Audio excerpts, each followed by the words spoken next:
Hey everybody, welcome back to Magic Orthodoxy. My name's David, and this is a magic book review.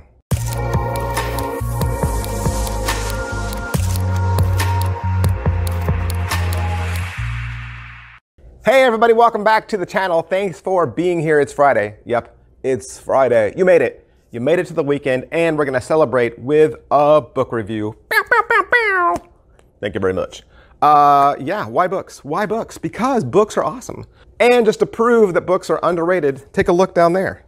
The view count for book reviews is always less.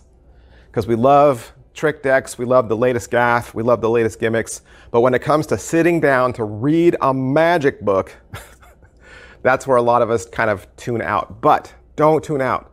Let me tell you, books are the secret. I've done a lot of reviews for magic books. I'm a huge advocate. I've got a magic library myself. I would encourage you to build a magic library. Even if you don't think you're going to start reading those books right away, it doesn't matter. Get a couple of books every year just to have on your shelf. Trust me, you will go back to them. You will reference them. You will need them. They will be your life support.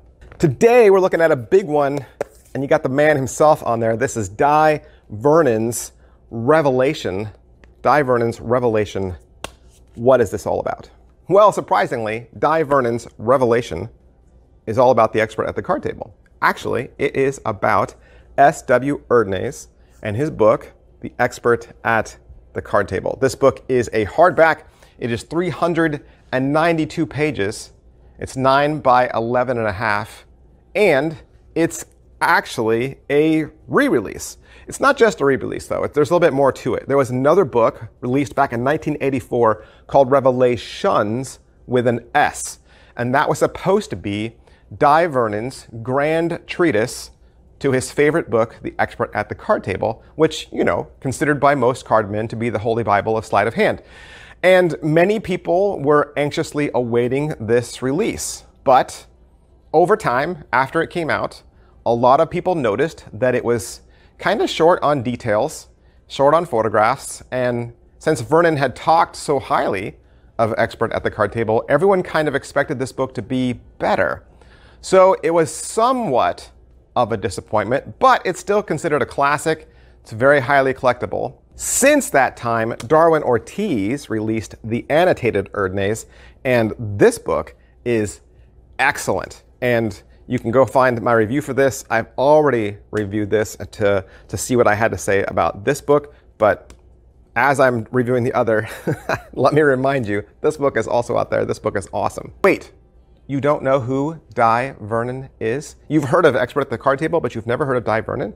Dai Vernon, also known as the Professor, also known as the man who fooled Houdini, was Canadian. He's a magician, sleight of hand master, and he had extensive knowledge of card tricks, close-up magic, and it has gained him the ultimate respect of being the professor amongst fellow magicians. He was a mentor to other magicians. Dai Vernon spent most of his life traveling all over the United States of America looking for card cheats and anyone who knew anything about sleight of hand with cards. Vernon was perhaps the most skillful sleight of hand artist that has ever lived. So how did he become the man known as the magician who fooled Houdini? Well, Houdini had always bragged that no magician could fool him 3 times in a row with the exact same trick. So back in Chicago in 1919, Dai Vernon took that challenge and he performed his version of the ambitious card trick. He did it 8 times without Houdini ever figuring out how it was done. And so from that time on, Dai Vernon used that line. He fooled Houdini when he put up his posters and his advertisements. Dai Vernon was truly original. And he believed that if a person, a magician, would be original themselves and create their own tricks, then those tricks would become that person's masterpiece works, and nobody would ever be able to do the same effects. Vernon spent the last 30 years of his life as the magician in residence at the Magic Castle in Los Angeles, California, and there he mentored numerous well-known magicians, including Ricky Jay, Doug Henning, Larry Jennings, Max Maven, and Michael Amar.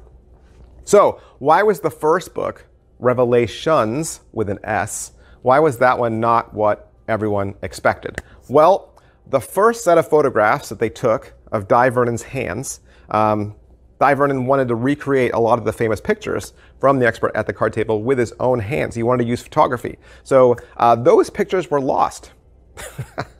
So they reshot everything, and those pictures were lost. On top of that, Dai Vernon had a manuscript of all his notes that he used for expert at the card table, that he was going to use as the manuscript for the book. That manuscript was lost. So they did their best when they assembled Revelations, but it just wasn't what everyone expected, and I can't imagine that Dai Vernon was happy with it, just because of all the work that he had put into it, and it didn't come through in that edition. Skip ahead a couple of decades, and all three of those items, the first set of photographs, the second set of photographs, and Dai Vernon's manuscript, are all found in Derek Verner's home. And so then David Ben and Mike Cavaney decided to re-release this book under the title Revelation, with no S, which was Dai Vernon's original title. What's inside the book? The facsimile reproduction of the entire original typed Revelation manuscript. The entire text of the expert at the card table. So if you don't already have the book, you will have the book in this book, and you're going to have Dai Vernon's annotations inserted into all the appropriate places in that book, alongside Dai Vernon's photographs of his hands. Compared to its original 1984 release, this book has over 100 additional pages, including Vernon's explanations with photos of Topping the Deck, Walter Scott's second deal, and the double belly cut, the ping pong shift, the hop, Alan Kennedy's legendary center deal, and so much more. Is it worth your money? It's only 75 bucks. $75, and you will have a masterwork, hardbound, big, like I said, undiscovered photographs of Vernon's hands, photographs that he probably never even got to see in his own lifetime. You will get to see them. Man, who would like this? If you love Dai Vernon, if you love expert at the card table, if you love sleight of hand, you definitely want this book. But don't just take my word for it. Don't take my word for it. There are other review channels out there. There's other forums out there. You should be watching them. You should be reading them. I will say that you probably won't find any negative criticism about this book, though. I mean, in all the reading I've ever done, I've never seen anybody badmouth this book. I've only heard praise. But if you want to watch another YouTube channel, especially someone who's a way better magician than me, Aaron Fisher. Aaron Fisher, go look at his YouTube channel. Watch what he has to say about this book. He takes his review in a different angle, a different direction than me. Most of it's a lot of his own internal thoughts, and I think I didn't want to repeat anything he said, so I want to encourage you to go watch Aaron Fisher, go watch his review. All right, so that's everything I can say about Revelation from Dai Vernon. I purchased this myself, $75, penguinmagic.com. Thanks for watching, guys. See you next week. Hey, you can stop watching right here if you want. That's the review, folks. But I wanted to say a little something about sleight of hand. I bought this book knowing full well that I would never be able to master the moves in this book. And the same could be said for the Darwin Ortiz book. I recognize good sleight of hand, and I know it's the backbone of our art form, but sadly my story didn't go that way. I got into magic as a teenager, and by then I already had a full-time job. I've been working ever since. On top of that, I was also learning how to play the violin and the clarinet and drawing. And in my adult years, I was pursuing my master's degree on top of my job. And my job has crazy hours. I almost never have a day off. On top of that, I'm married. I have 2 boys. And quite frankly, there's a lot of things I wish I had more time for. So I've always been a hobby magician.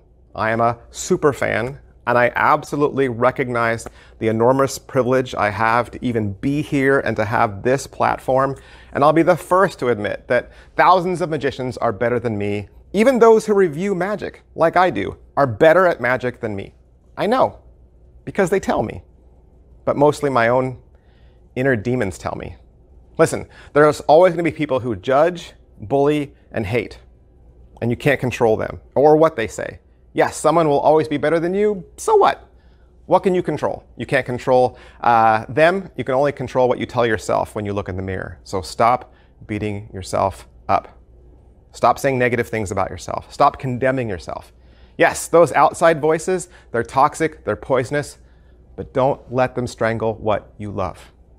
Magic is art. So as a magician, you're an artist, and we all do magic differently. If you are mastering your undercut or your double lift, your second deal, good for you. You should be proud, but never use pride as arrogance or as a weapon to condemn another magician. Or if you're like me and your magic journey didn't take you on that route, or it's just going slower than you'd expect, that's okay. Stop comparing yourself to the Dai Vernons of this world. The world doesn't need another Dai Vernon. There will never be another Dai Vernon. In fact, Dai Vernon himself said, in magic, the effect is what counts. The method or methods used are always purely secondary, which means the only important thing in magic is how it makes your spectator feel and how it makes you feel. There's only one you. Be you. And don't let anyone stand in your way. See you next time.